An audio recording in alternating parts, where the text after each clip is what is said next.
നല്ല കുടുംബവും കുഞ്ഞുങ്ങളും ജീവിതവും ഒക്കെ കെട്ടിപ്പടുക്കാൻ ശ്രമിക്കണം.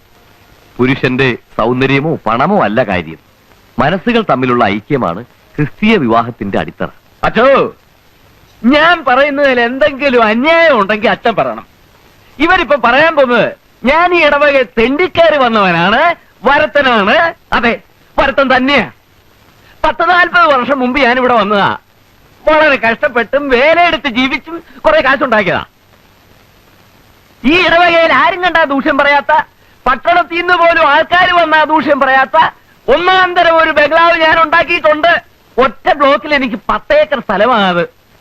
എന്നാൽ എന്റെ നടവാതുക്ക വന്ന് ഒരു 1/2 ഏക്കർ സ്ഥലത്ത് ഇവർക്ക് വന്ന് കിടക്കേണ്ട കാര്യം എന്താ? സമ്മതിച്ചു, അത് അവരുടെ സ്ഥലമാ, അപ്പനപ്പൂപ്പന്മാർ മുതലുള്ള സ്ഥലമാ. ഞാനതിന് ഈ നാട്ടിലെങ്ങും കിട്ടാത്ത വില കൊടുക്കാമെന്ന് പറഞ്ഞു. ഇതിപ്പോ ഇത്രയും നല്ല വീടും കെട്ടിയച്ച് ഞാൻ അവരുടെ പറമ്പിൽ കൂടെ കാറ് വിടണം. അതങ്ങോട്ട് മാറ്റിയാ എനിക്ക് നല്ല ഒന്നാന്തരം ഒരു പൂന്തോട്ടം ഉണ്ടാക്കാം. എന്റെ വീടിന് വഴിയുന്ന നല്ല ഒരു ദർശനവും കിട്ടും. കാര്യം ഇത് പള്ളിമേടയാണ്, പഞ്ചായത്ത് ഓഫീസ് അല്ല.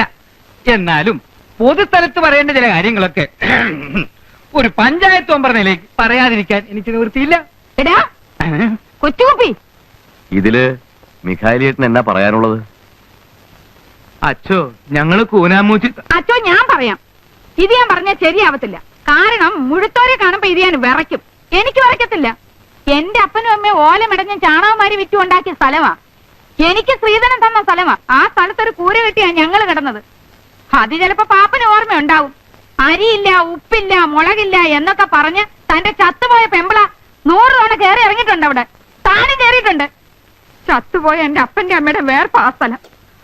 ആ പറമ്പ് കൊത്തി കളയ്ക്കുമ്പോ ഞാൻ അവരെ ഓർക്കും. അച്ചോ, എനിക്ക് അവിടുന്ന് മാറാൻ പറ്റുകയില്ല. പിന്നെ ആകെയുള്ള 1/2 ഏക്കർ സ്ഥലത്ത് നിന്ന് 4 സെന്റ് സ്ഥലം ഇവർക്ക് എങ്ങനെ വഴിക്ക് വിട്ടു കൊടുക്കും? ഇയാളെ സാറ് പോകാൻ. അച്ഛോ, എന്തെങ്കിലും കടുങ്കൈ ഞാൻ ചെയ്തെന്നിരിക്കും. അപ്പൊ പിന്നെ പള്ളിയിൽ നിന്നൊരു ചോദ്യം ഉണ്ടായിരുന്നു. അത് തന്നെയാ ഞാനും പറയുന്നത്. എന്തെങ്കിലും കടുങ്കൈ ഞാനും ചെയ്തെന്നിരിക്കും. എന്റെ കൈ അത്ര മോശമൊന്നുമല്ല. ഏലിയാമേ, ദൈവത്തിന് നിരക്കാത്ത വർത്താനം പറയരുത്. നിങ്ങളൊന്ന് മിണ്ടാതിരിക്കണ്ടേ മറി. നിർത്താൻ.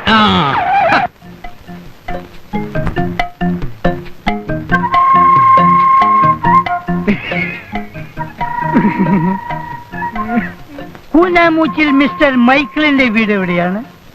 ഐ ആം അതെ, കുഴിക്കൊച്ചി. കൊങ്ങാണ്ടൂരുകാരൻ കുഴിക്കൊച്ചി. കോട്ടയത്ത് റെയിൽവേ സ്റ്റേഷനടുത്ത് സ്റ്റേഷനറി കട നടത്തുന്ന മുണ്ടക്കയത്ത് 8-10 ഏക്കർ റബ്ബർ തോട്ടമുള്ള കുഴിക്കൊച്ചി. വയസ്സ് ഈ വരുന്ന നേരത്തിൽ 61 തികയും. ഈ പ്രദേശത്തൊക്കെ